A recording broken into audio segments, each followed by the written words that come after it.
The rapidly shrinking field of Republicans running for president leaves Nikki Haley in a one-on-one matchup against Donald Trump tomorrow night in New Hampshire. Republicans running against Trump have been dropping out so fast it could have an impact on which voters show up to vote in big local races.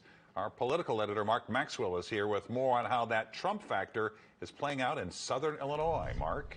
Mike and Kelly, the way this presidential nominating contest is consolidating, the political calculus in a race for Congress could change in an instant. Until now, campaigns had been steeping themselves in Trump loyalty, but that big Illinois primary is still 2 months away. And if the former president clears the field before then, well, then a race for Congress in a deep red Trump country would likely see a steep fall off in turnout. Republicans in southern Illinois have their eyes on New Hampshire's first-in-the-nation presidential primary. A two-person race. It's kind of a fight for the Republican Party soul.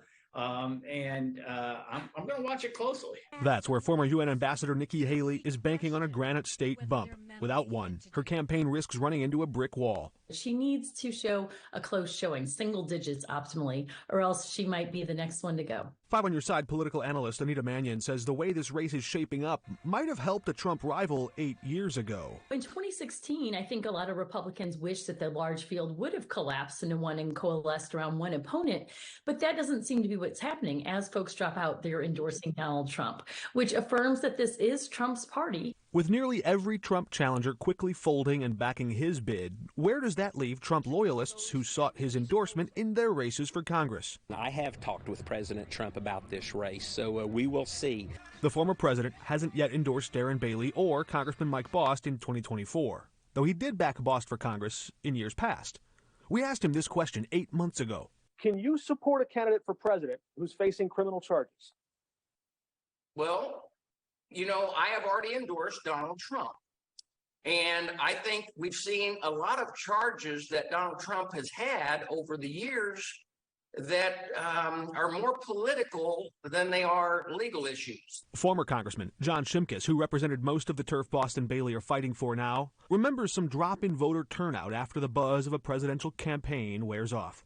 Still, he thinks presidential politics will play no role in this race. There's really no daylight between Bost and Bailey as far as no one can out-Trump each other. That Bost-Bailey matchup heating up soon in the weeks to come. But unlike Illinois, Missouri splits its primary races for Congress and puts them on a different ballot than the race for president. So Missouri candidates running for Congress or the Senate won't face voters until August, after the parties have already picked their nominees at the conventions.